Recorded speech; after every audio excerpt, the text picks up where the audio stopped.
Resilience+Rise, the podcast where when we transform adversities into triumph and illuminate the extraordinary potential within all of us. I'm your host, Thomas Scaria, a resilience coach, a ultra marathoner, and a firm believer in your next most powerful chapter.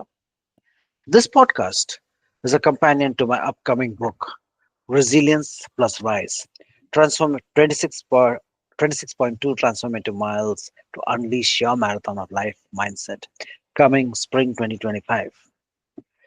Here we amplify stories of hope, perseverance, and success to inspire your journey. Today's guest,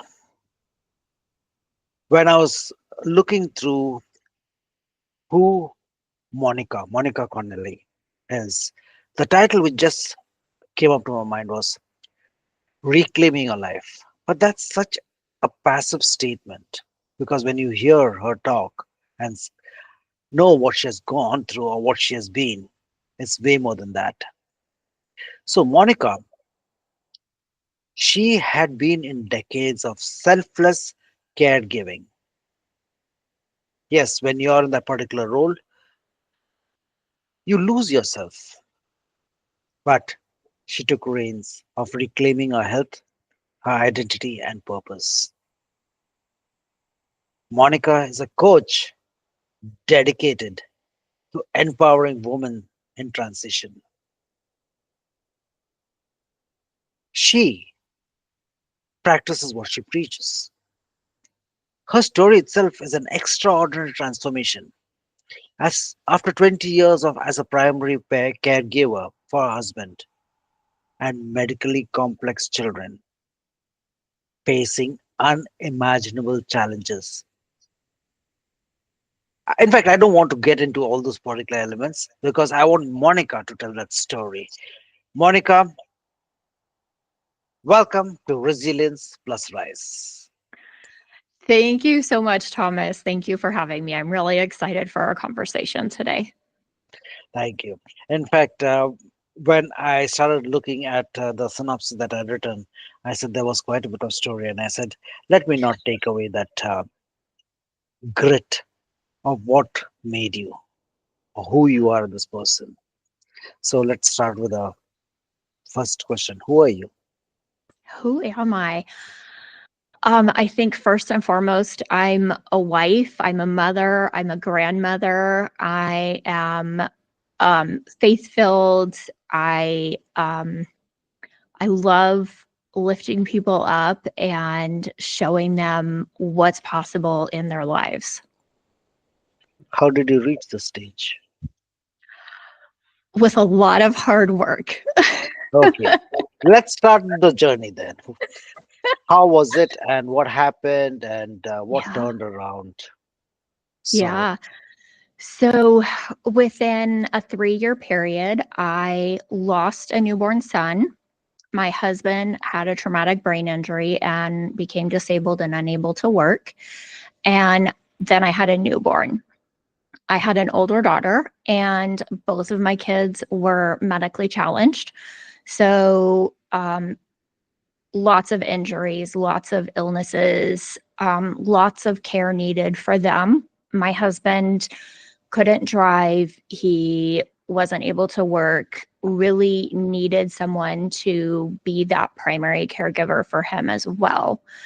So, in that process, I gave and gave and gave. And you look at society tells you that the right thing to do is to continue to give until there's nothing left, till you have nothing left, and then keep giving, but don't ever pour back into yourself. And that's really people who are caregivers and even parents, we expect them to always be able to pour into their kids and always say yes. And it really, we when somebody says, well, I'm going to go do this for myself, until they establish that as a norm, family members and even society can be like, well, you're being selfish. You're taking time for yourself.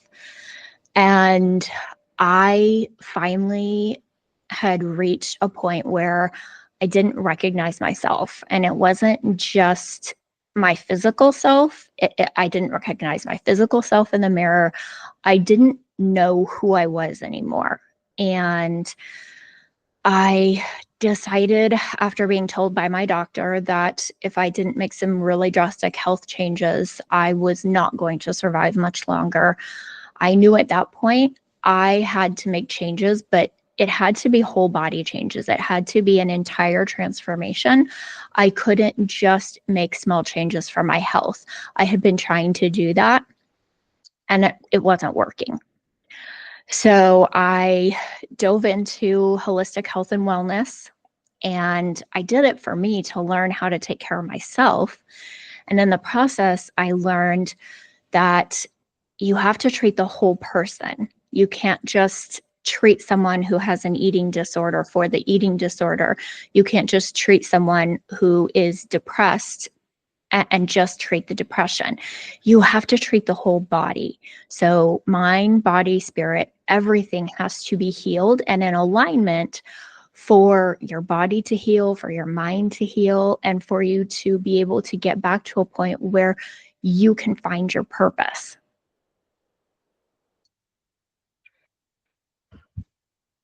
So here,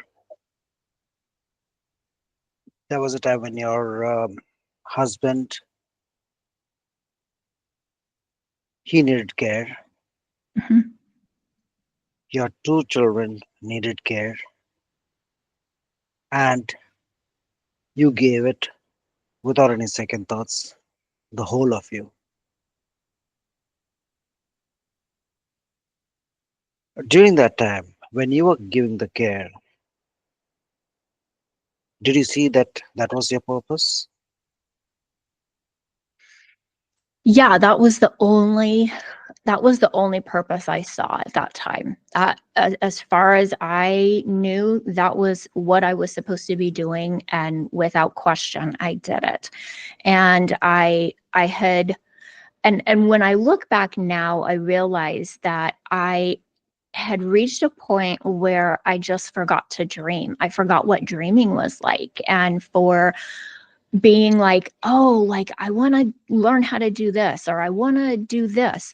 Those dreams that you have as a child or even into high school when you're thinking about what you want to do for college or what do you want to do after high school, we all have that. And I had just reached the point where I didn't allow myself to dream about anything because I was so stuck where I was. So let's start with the initial part is that your doctor told that you have to change. But prior to that, you had seen that you had changed, that you did not recognize your own self, Yeah. whether it was physically, mentally, emotionally, spiritually, the entire holistic way that you did not. But a doctor had to tell you to change. So if I'm looking at Monica now, hey, you look pretty okay. So what are you talking? Okay, you must have been not feeling. You may be tired. You may be this thing. But what were the changes that you are talking about? Yeah. So I was what is considered morbidly obese. I weighed way over 300 pounds. I would go to work and really struggled to make it to work. I needed medications to be able to go out of my house because my anxiety was so bad. And I had so much chronic pain.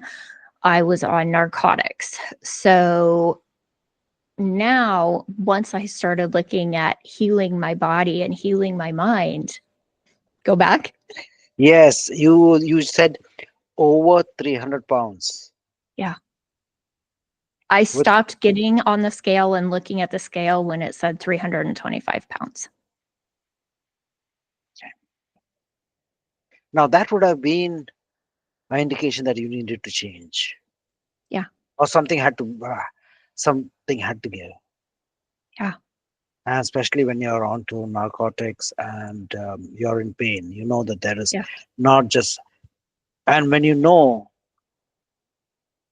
that you still need to be the caregiver, Yeah. and still you refused at that point of time to go for the change. Yeah, and a lot of it was I didn't know how. I didn't know I had been following what my doctor and dietitian told me to do, but I was also diagnosed. I know now that I was suffering from a binge eating disorder. So I could get a 1 pound bar of chocolate and I could eat that in less than 24 hours. And that was my coping mechanism for how I dealt with stress because I didn't know how to sit in an emotion and let myself go through that emotion and let myself heal from it. So if you if you don't heal and learn how to sit in anger or sit in frustration or sadness, your body holds on to those and it stays stuck kind of in a constant loop where your nervous system is constantly in fight or flight and you start seeing physical changes in your body. And I had been stuck in that fight or flight response for so long, but I didn't know any other way until I was like, well, the doctor's telling me to change. What he's telling me to do isn't working. I'm going to try something else and hope that this works. Okay. Tell me the pivot point and tell me the journey after that. What happened? Yeah. So I started learning about holistic health and I actually connected with someone over Facebook and she holds personal development events.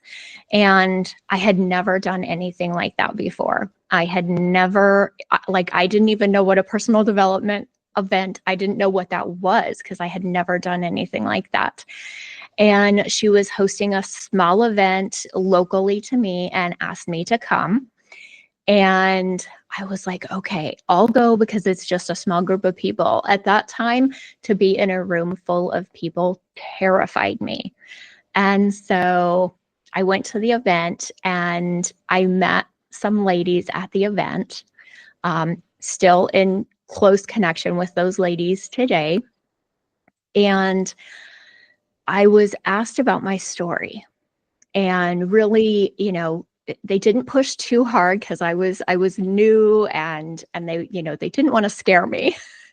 So, but something that came up and a commitment that they held me to and asked me to make was in the next year, will you tell your story from a stage? Tell people where you've been and how you got through this and now what you're doing. And so that was huge for me, getting into community and realizing that my story could affect other people. For a lot of times when when something happens to you, I always looked at it as like, I don't want people to feel sorry for me. I don't want people to treat me differently because of what they know about my past story. And so I didn't think that my story was important and I didn't think that my story mattered. So here, what I see is the difference about life is happening to me, and there's a Right? pivot towards life is happening for me, and especially Yeah. when you realize that okay, why what would people benefit? But when you realize that there are other struggles, and even this podcast is about the same thing, is that there is people who are being challenged. They may not want to say it, or they may not be even recognizing it, but hearing a podcast like this could be something which could be an eye opener for them. Yeah. And guys, I will be putting out Monica's web links as well as her information in the comments below. So please have a look onto it. So Monica, continue with the pivot. So you started that journey of saying that, okay, 1 year from now, Yeah. So I made the commitment.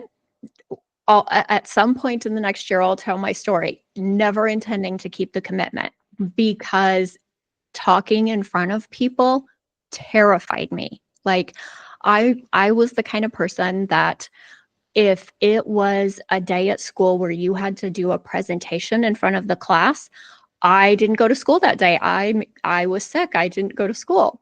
I was terrified to talk in front of people. So a few months later, I attended another personal development event, and the person hosting the event grabbed me and was like, "You're coming on stage with me. You're going to come and you're going to get coached and tell your story on stage." And I'm like, "No, no, like, I can't do this. I can't do this." And so I get up on stage and got coached and told my story. And I get down off the stage, and these women came up to me and they were crying.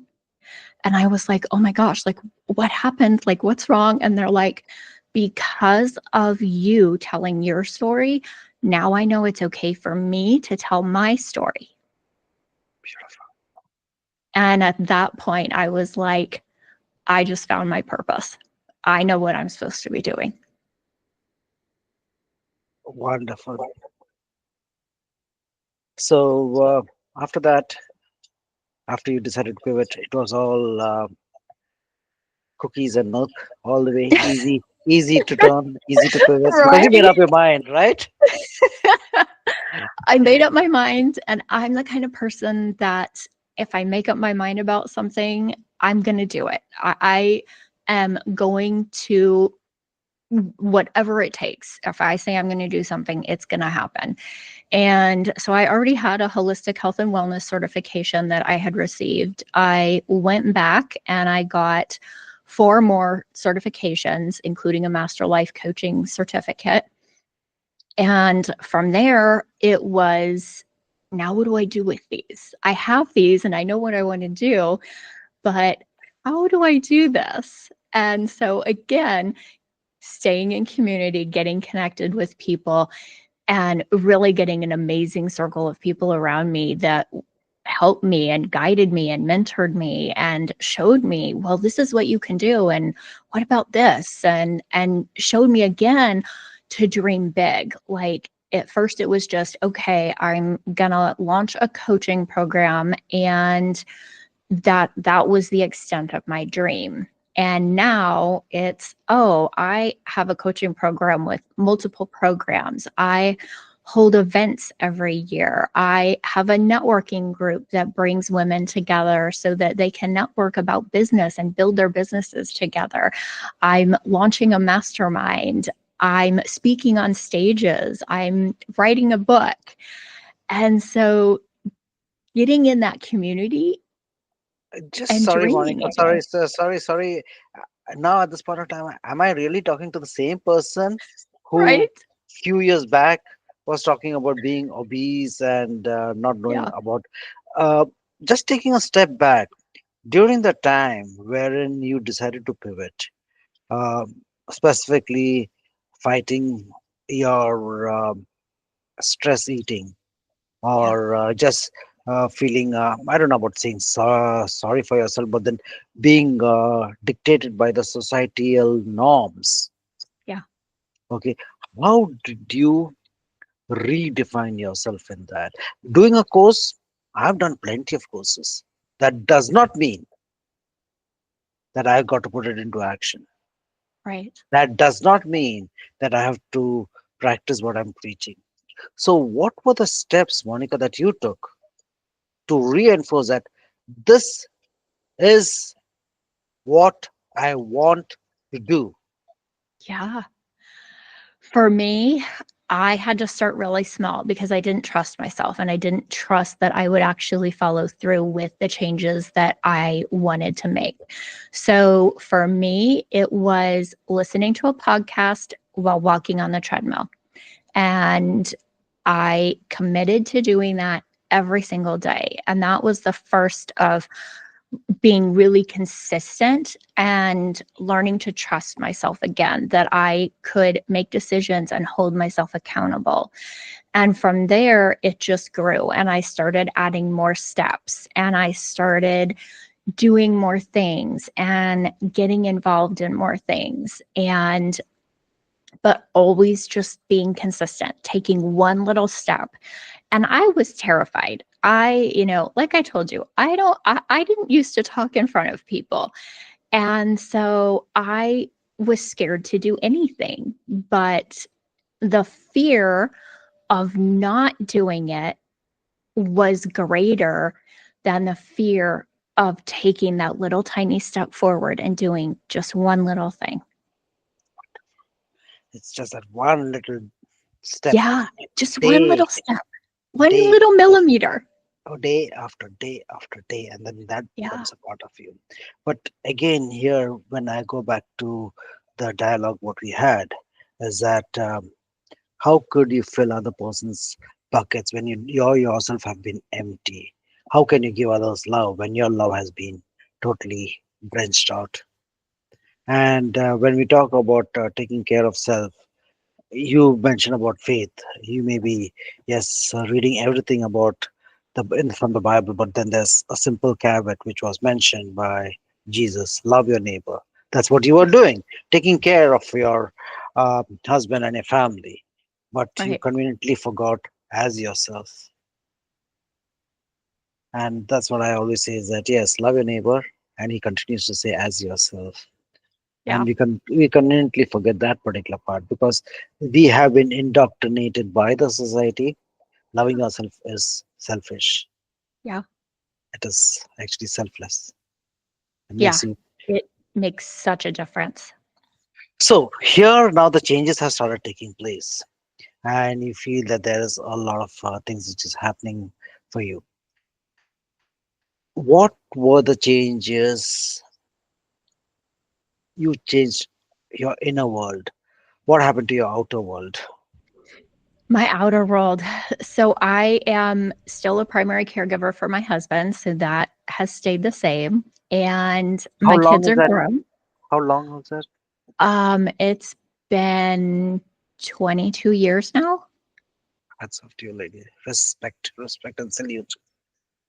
And so that's still the same. My kids are adults now. They still obviously come to mom for advice and for help and questions and things like that. But I really taught them how to manage their medical issues so that they were aware of their bodies and asked a lot of questions and learned to advocate for themselves. That I learned that that was really important. And so and I continued to take time for myself. I continued to dive into personal development. I continued to heal my body. So physically, I've lost over 150 pounds.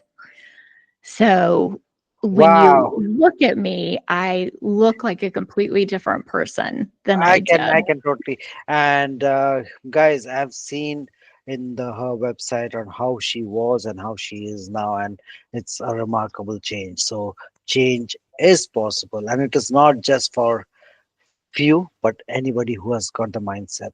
Which gets me to the next most important element is about resilience and mindset. So, what's your take about mindset? Mindset is really, I learned that that was key. It was really key for me.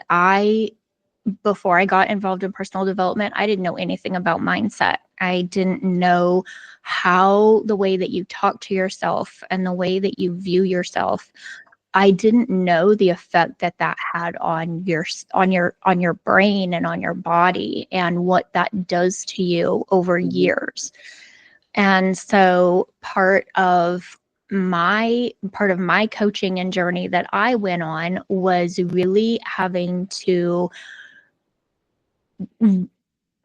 remember who I was, Mhm. but also think about where I was going. And I had to accept all of those parts. I had to accept everything from my past and be okay with it. And it doesn't, you don't have to like it. You don't have to Mhm. like the things that you've gone through. You don't have to like the person that you were, but you do have to accept that that was who you were, Mhm. but that you can change that. That doesn't mean that you're stuck like that. You can make changes and you can you can learn new things, and by doing that you change your mindset by learning to love yourself and all of yourself. even the parts that are ugly, the parts that are from your past that you're like, I don't want anybody to ever know about those. You have to learn to accept and love those to be able to take those steps and do those changes to your mindset. Wow. So this was building up resilience and self-compassion. Yeah. And of course, prior to this, you had spoken about the holistic healing, wherein you're getting it holistic wellness, to be more precise, getting it everything together, because it is not just about the body, but you mentioned about the body, mind, and spirit, Yeah. and the balance comes in. And with your example, you and specifically when you were talking about it, Monica, is that there was such an element of that. Yes, it is coming through, Yeah. working through, and so here, what I understood was, and where I see your belief is that it begins with the mind and transformation is possible. And you have shown in the face of immense challenge. If you take some time now and just, I don't say advice because I personally do not like advice. Yeah. But for people, or maybe women or people in general, for the struggles that they're going through, you had put out a very important word is that forgive the past images. Yeah. And we do carry the self image. And yes, you also mentioned that we are our own biggest self critics.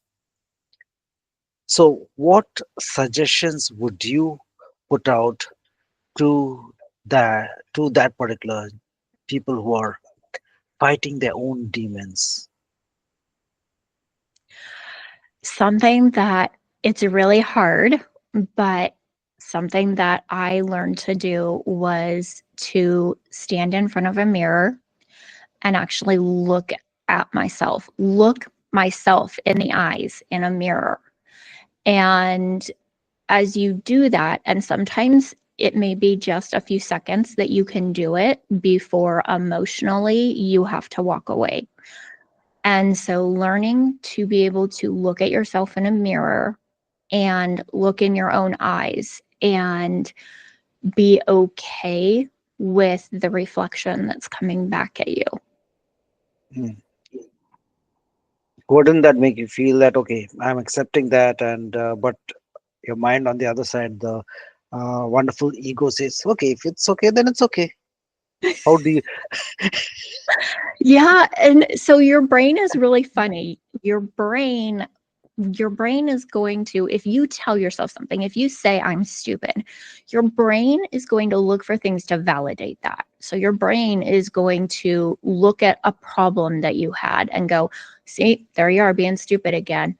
But if you're telling yourself, look at what I did, I accomplished something here, or I am going to be, if you have a dream of something you want to be, I am going to be this. I am going to do this.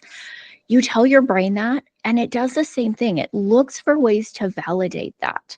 So the more that you sit and tell yourself, these are the things I'm going to do, your brain doesn't know the difference. And so after a while, your brain just believes that that's what you said. So that must be what it is. And that helps make those mindset changes where you notice you go, and it's like mine, I read like it was crazy. It was like almost overnight where I had been doing things, and I still was part of what I did was I stayed very busy so I didn't have to deal with anything, because if I was so busy I didn't have to deal with my emotions. And going through the trauma coaching that I went through and learning to sit with those emotions, it was almost like a switch flipped, literally almost overnight, where one day I was still so stuck in fear to do anything different. And Mhm. I was like, I'm never going to get past this. I'm never going to be able to do these things that I'm being led to do because I was so afraid.